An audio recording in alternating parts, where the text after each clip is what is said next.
Thank you for joining us for Late Fringe tonight. Some of the films shown may be a little intense for our younger viewers.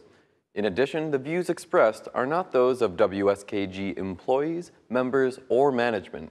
They are the views of the artists themselves. Therefore, we ask you to think carefully about whether you or your little ones should watch. If this all sounds good to you, then sit back, relax, and enjoy the show.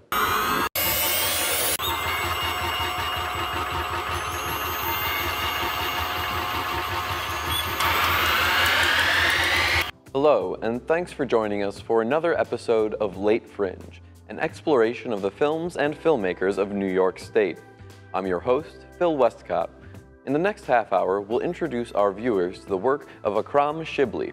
Akram uses two approaches to tell the story of the horrors of war and the hope that still lives in the hearts of those affected. He is a Syrian-American filmmaker whose work has mainly been focused on the Syrian crisis and its toll on human life. He currently lives in Buffalo, but I caught up with him while filming on location here in Binghamton. I have that interview for you later, but first, let's watch Waiting at the Door. A quick aside, be aware the movies shown tonight do have shocking images of war, so if you or anyone watching with you is easily disturbed, you may want to sit this one out. But if not, these are incredibly powerful films, and I truly believe you will learn from watching.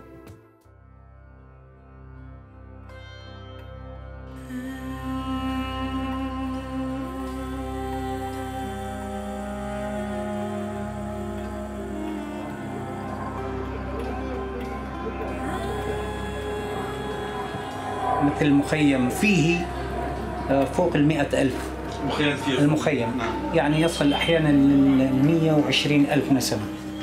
عندنا بصير كل شيء يصير، كل شيء تتصور يصير، ما في شيء اسمه مسموح. يعني هاي المروحة ممنوع تفوتها، هاي الصبي ممنوع تفوتها.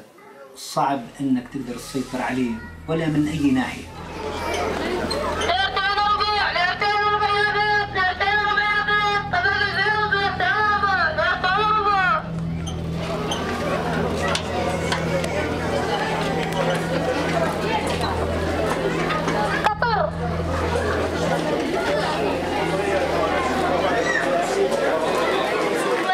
الساعة 1 الساعة الكهرباء ضعيفة كمان، بجوز ما تشتغلوش اليوم ونعطيكم موعد جديد.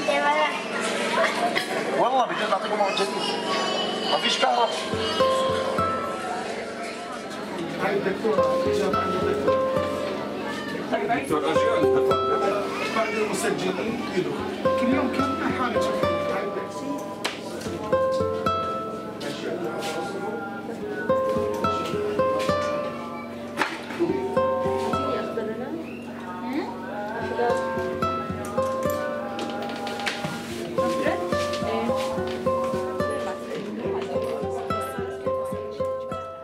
أنا الدكتورة خديجة محمد، اختصاص جراحة فكية، خريجة جامعة دمشق 2006. نحن طبعاً بمخيم الزعتري، عيادات الزعتري لطب الأسنان. بستقبل مرضى كل يوم تقريباً شيء 60 أكثر شوي. أنا بشتغل شيء 40 مريض 45 بالشام. كنت فاتحة عيادة وقت اللي بلشت الأحداث حملنا حالنا وإجينا لهون. هلا على هالظروف اللي صارت النسوان تشتغل اكثر من الرجال. حتى اذا بتعملي احصائيه وبتفتلي هون بتلاقي انه نسبه النساء اللي عم تشتغل اكثر بكثير من الرجال اللي عم تشتغل. الحياه تتغير كثير يعني، بس شو بدنا نساوي؟ مثل هيك الحياه بدها تستمر يعني.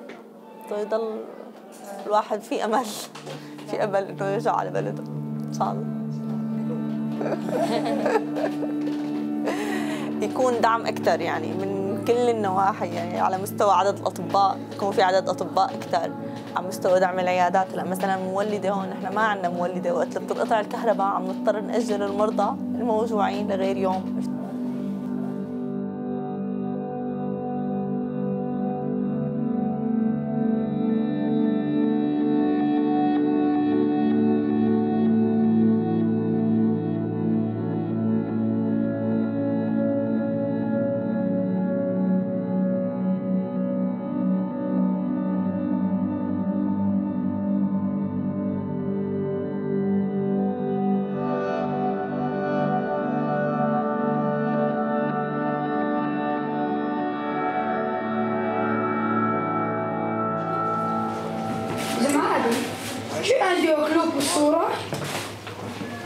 ما بحبش خليه يجيب لي عباد.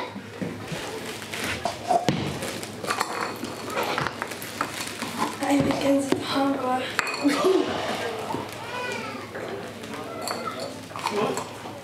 بوي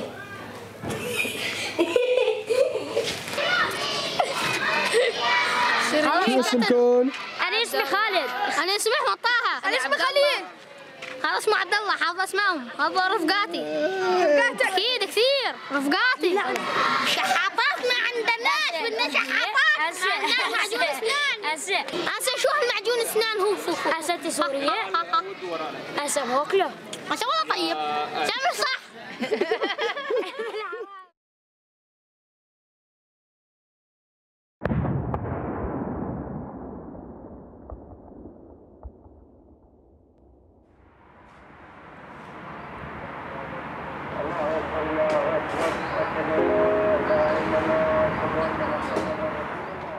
كنا مروقين وكتير وكيفين. كانت كتير منيحة وطفولة حلوة، بس مع الأيام صار الحرب، صار ضرب وقصف وصارت المشاكل. أبداً ما صارت حلوة، خربت.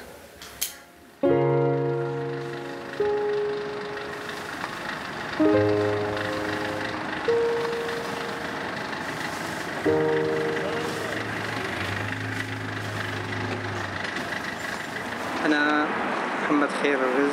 بيتي صار محاصر من كل الأطراف، وصلت لمرحلة ما عاد أطلع مخارج البيت، أو إذا طلعت ما عاد أدخل داخل البيت. فقررت إني أخرج للأردن لفترة مؤقتة، لكن هي الأوضاع ما هديت، بالعكس صارت ازدادت سوء. فوجدت انه لازم انه يعني مبدئيا انه استقر هنا، فبدأنا انا واخونا محمد ابو عماد بهالمشروع هذا. بدأنا نستخرج عائلات من الزعتري نسكنهم في اماكن لائقة.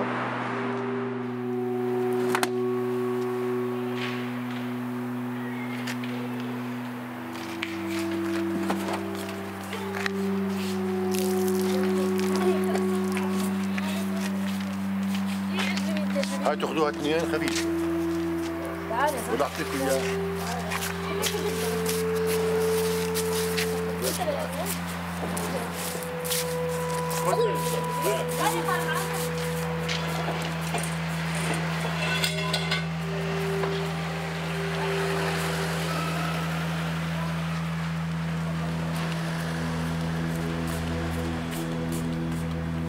كانت حياتنا بدارية حياة رائعة، بلد معتمد يعني على حاله بكل شيء، بالخضرة، بالفاكهة، بالعطاء، كل شيء قد ما بقول لك. بس هالأمور اللي صارت فيها صارت بلد منكوب، يعني صار معركة كبيرة بدارية، تموا يقصفوا علينا حوالي 4 أيام. نزلنا كلياتنا على الملاجئ وقاعدين يعني وما عارفين شو عم يصير برا، بس نسمع صوت ضرب وقصف. وإذ نتفاجأ بعد ما طلعوا إنه الحارة كلها إعدام ميداني، شباب مع أطفال مع نساء، يعني كان عدد شهداء فظيع، وناس كتير بنعرفها يعني وما لها بشي، ناس بريئة.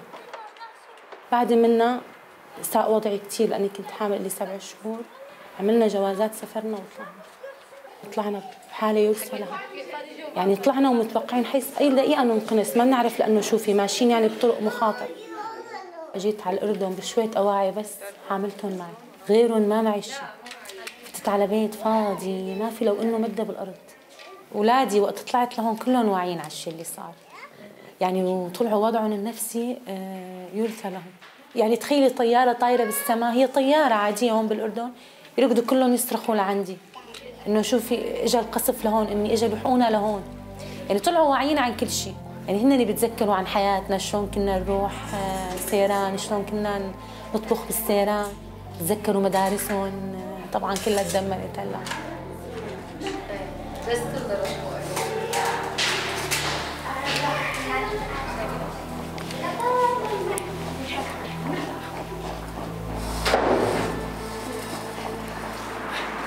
وجدنا انه في شيء بعد الإطعام هو اهم من الطعام، هو انه الاسره كيف نأهلها، كيف تطلع هذه الاسره مؤهله لتعيش حياه كريمه مثل ما كانت تعيشها في سوريا او في اي بلد ثاني.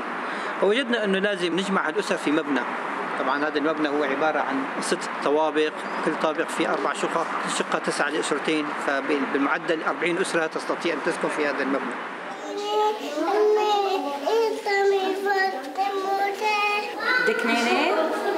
دكنينة دوري فرق من الأرض للسماء. يعني بينما كنت قاعدة ببيتي عم يصل كل شيء لعندي، جوزي عم يأمن لي كل طلباتي، صرت أنا عم بسعى معه.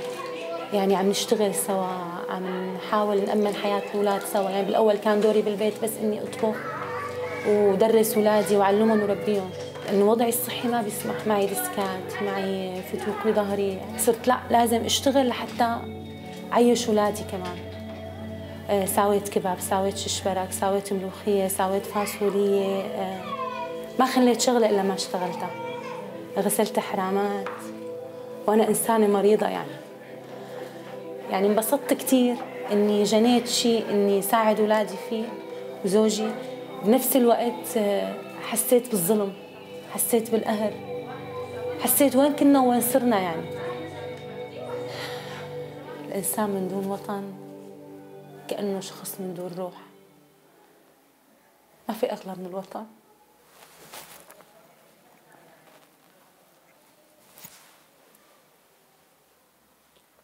صدقيني لو بتعيشي برا بلدك بقصور ما بتنبسطي. لو كنتي عايشة بوطنك بخشة صغيرة بتتمني ترجعي لها. ما في أحلى من الوطن. بتمنى صور على الحدود السورية بس بوس تراب وطني قبل ما أسافر. الوطن غالي.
بس عم تشوفي أحلام مزعجة؟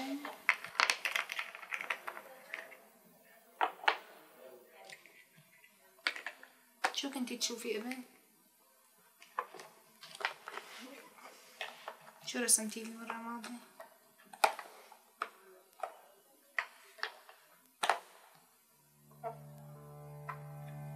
طفلة عمرها 7 سنوات تقريبا اسمها سلمى. هي كان عندها مخاوف مرضية، فعم تشوف كوابيس ليلية، نومها كان متقطع، صار معها تبول لا إرادي نتيجة مخاوفها.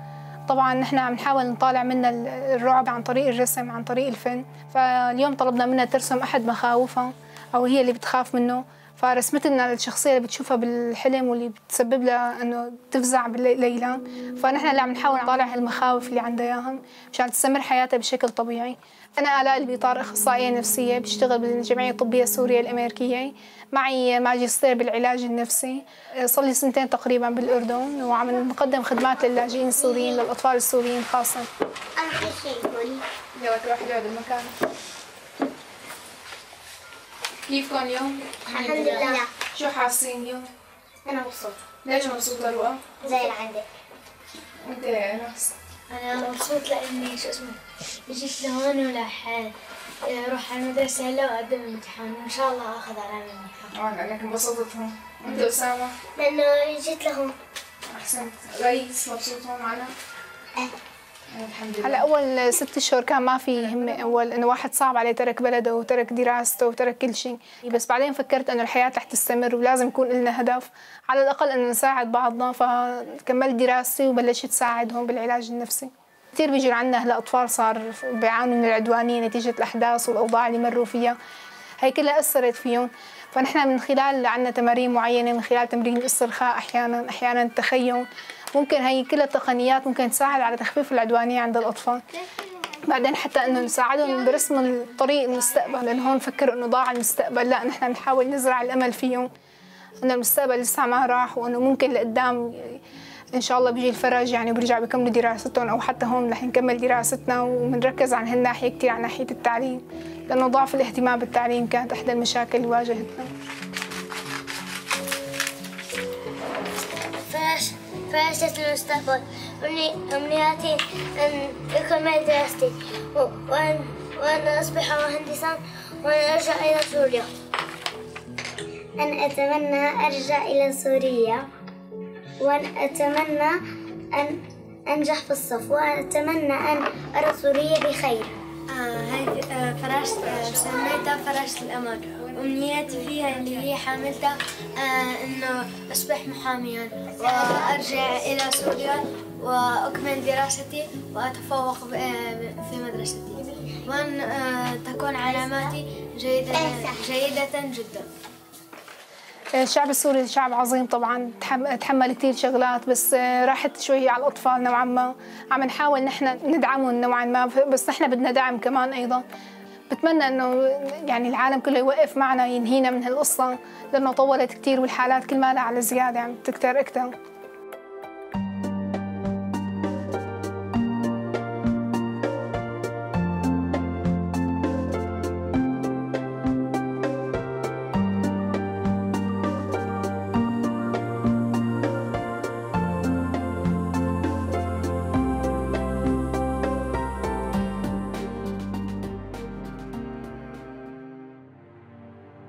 جينا على الزعترة أول شيء، مو منيحة كثير هنيك، والله بسوريا أحسن.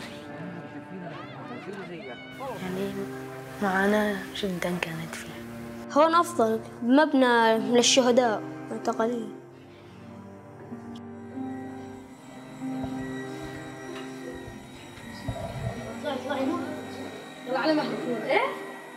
صار يعني هيك عمري 8 سنين صارت هيك الأحداث، ووقتها كمان أبي توفى الله يرحمه. كان ما يجيب لنا خبز وهاي وماي، صاف على الدور أبي، إجا ضابط أبي له هون شخطة نقاه وأخذوه على السيارة. أمي صارت تقول لهم وينه؟ قال لهم آخذينه وهلأ بنرجعوه، وهلأ ما رجعوه، صار له 9 شهور 10. كان شوفير تاكسي هو، في علاقة بينه وبين العالم كثير، يعني كان هيك يودي طلبات للعالم. كان جايب أغراض أبي للزلمة، أما كمان شو كان فيه أغراض كهرباء، مفكرين ماخذهم للجيش الحر. قالوا له روح جيب صاحبه، أبي راح جاب صاحبه وإجا قتلوا هو وصاحبه. أبي كان مع المعارضة، إيه فاستشهد بمعارك من المعارك. وين ما كنا نروح كان ياخذني معه، كان يعلمنا كثير عن الدين الإسلام والأخلاق بدون أبي أنا متغير علي الحياة كلها.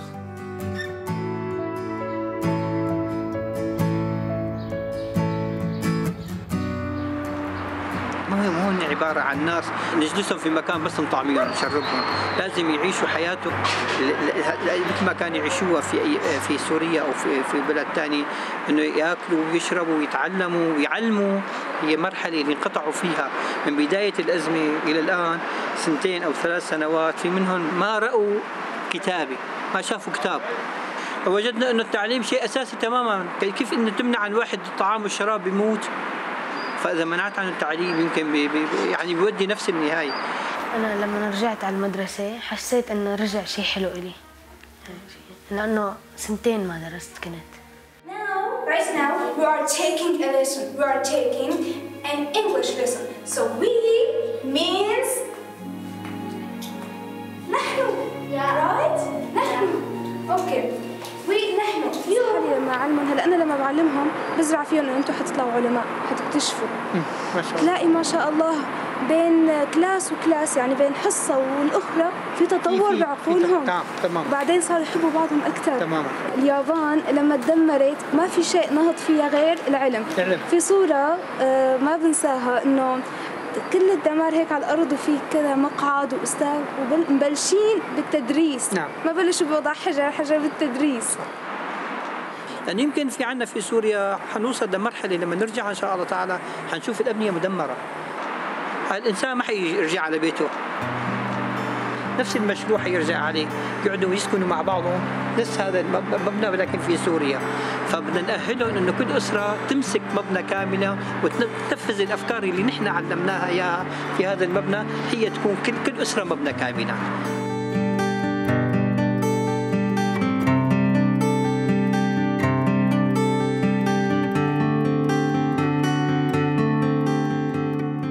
عندي اختين وانا الثالث. بتمنى انه يصيروا شيء كبير بالمجتمع. بتمنى ارجع على سوريا هيك صير مهندس عشان نعمر سوريا ان شاء الله. او حابب اطلع بالشبكه العالميه للمعلومات، الانترنت، جوجل، ابحث يعني عن كل شيء. انا في عندي طموح مشان هيك نكون ايد واحده. عندي امل انه نرجع على سوريا تصير الحياة أحسن. ما راح صدق كيف راح أنزل. كثير مشتاق لسوريا.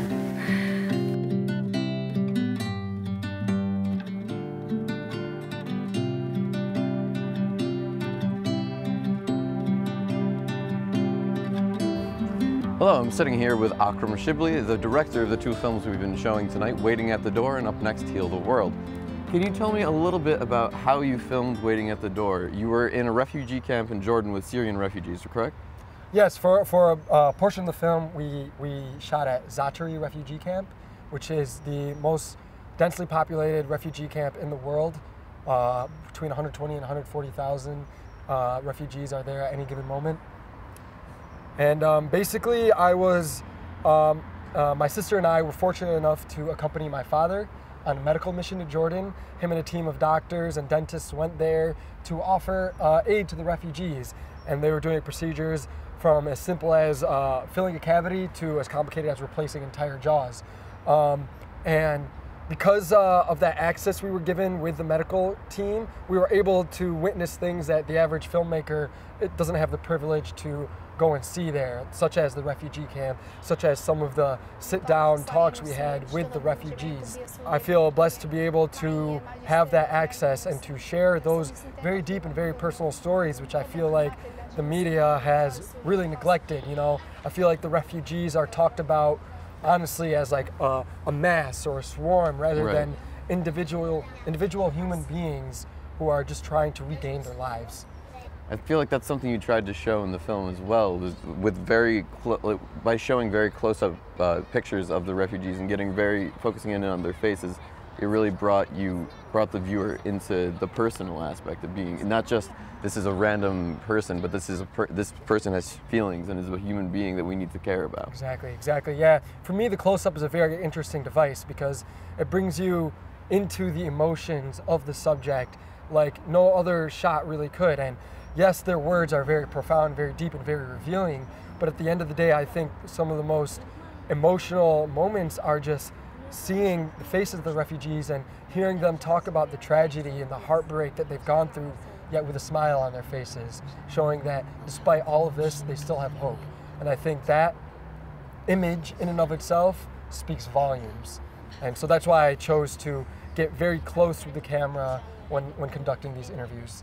Can you tell me a little bit about the story of Heal the World? How did that film come together? So, Heal the World has this voiceover narrative throughout, and every word in that voiceover is a strict translation of that young child's story, of his words and what he said after his neighborhood was bombed. And when my father first showed me that interview, I knew that I needed to try and frame that story in a way that the average American could relate to, because we've not seen war, unless you're a soldier or a veteran, we haven't seen war the way the Syrians have witnessed war. So how can we connect with the magnitude of losing your home and losing your family? Well, I thought maybe I can bridge it in a microscopic way through building a city with Legos, because I'm sure anyone can relate to as a child investing and building a city that you've imagined and you cared about. And then imagine having that city torn down right in front of you without any say in the matter. So I thought by creating that connection to the boy's speech, I would really drive that issue home.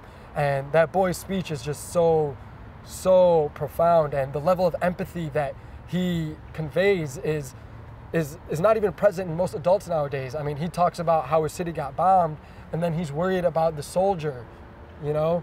And he says that the soldier needs someone to save him too. Who in their right mind, even as a mature adult, would connect with the soldier that is firing at you and really doesn't have a choice or a say in the matter? I mean, I thought that was very profound.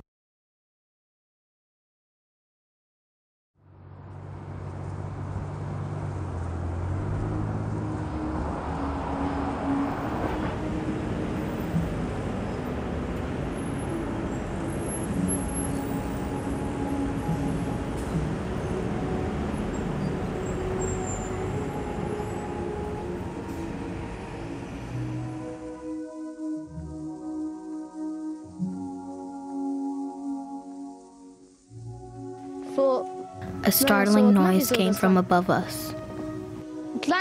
Outside, someone was yelling, "Somebody save me," while everyone around us needed saving. We went back inside and brought out my siblings, my cousins.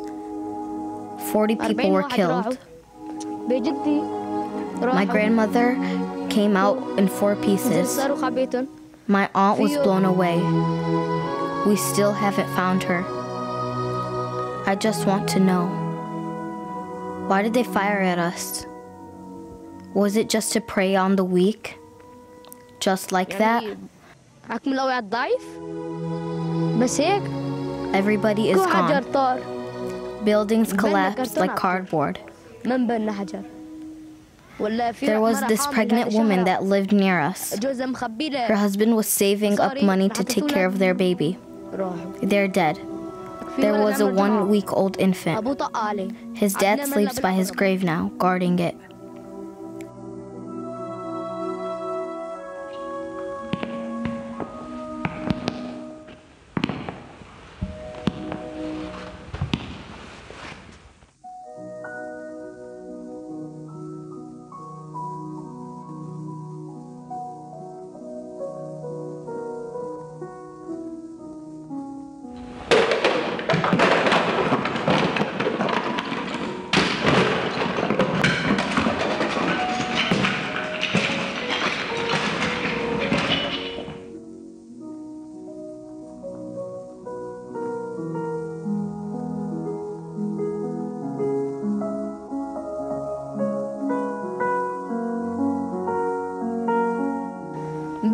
We thought this was some earthquake when we first went outside, but no. As the rocket struck, someone was firing at us with a sniper. The sniper needed somebody to save him too.